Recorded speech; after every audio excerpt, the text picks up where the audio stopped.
গত কয়েক বছর ধরে কলকাতা লিগের ডার্বিতে দাপট দেখিয়ে আসছে ইস্ট বেঙ্গল দল। আগের সিজনে সল্টলেকের যুব ভারতী ক্রীড়াঙ্গনে মৌসুমের প্রথম ডার্বি জয় করেছিল বিনো জর্জের ছেলেরা। এবারও বজায় থাকলো সেই ধারাবাহিকতা। শনিবার বিকালে কল্যাণী স্টেডিয়ামে প্রিমিয়ার ডিভিশন লিগের ডার্বিতে মুখোমুখি হয়েছিল দুই যুযুধান পক্ষ, ইস্ট বেঙ্গল এবং মোহনবাগান সুপার জায়ান্ট। সম্পূর্ণ সময়ের শেষে একটি গোলের ব্যবধানে জয় সুনিশ্চিত করে লাল হলুদ ব্রিগেড। দ্বিতীয়ার্ধে গোল করে দলের 3 পয়েন্ট সুনিশ্চিত করেন ডেভিড লালহানসাঙ্গা, যার ফলে বড় ম্যাচ দিয়ে সিএফএল এর জয়ের সরণিতে ফিরল বিনো জর্জের ইস্ট বেঙ্গল। সেই নিয়ে খুশির আমেজ দেখা গিয়েছে সমর্থকদের মধ্যে। গোল করার পাশাপাশি অ্যাসিস্ট থেকেছে দলের তরুণ প্রতিভা শয়ন বন্দ্যোপাধ্যায়ের। শেষ পর্যন্ত ম্যাচের সেরা নির্বাচিত হয়েছেন তিনি। পরবর্তীতে ইলিশ মাছ নিয়ে সেলিব্রেশনও করতে দেখা গিয়েছিল এই ফুটবলারকে।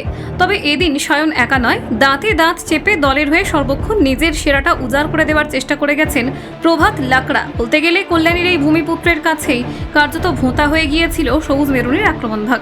ডার্বির কথা মাথায় রেখে ম্যাচের প্রথম একাদশে প্রভাত লাকড়া ও মার্তণ্ড রায়নাকে রেখেছিলেন বিনো জর্জ, যার ফল মিলতে শুরু করেছিল প্রথম থেকেই। মোহনবাগানের অন্যতম ভরসাযোগ্য দুই ফুটবলার তথা সুহেল আহমেদ ভাট এবং কিয়ান নাসিরি বারংবার আটকে যাচ্ছিলেন লাল হলুদের এই দুই ফুটবলারের কাছে। বলতে গেলে নিজেদের সবটা দিয়ে এক অদৃশ্য প্রাচীরের মতো তারা আগলে রেখেছিলেন দলের রক্ষণভাগকে, যার ফলে প্রথমার্ধে প্রতিপক্ষ দল একাধিক গোলের সুযোগ তৈরি করলেও সেগুলো কাজে লাগাতে সমর্থ হয়নি। পরবর্তীতে অর্থাৎ দ্বিতীয়ার্ধে দলের রক্ষণভাগ সামাল দেওয়ার পাশাপাশি প্রয়োজন মতো বেশ কয়েকবার উপরেও উঠে এসেছিলেন লাকড়া।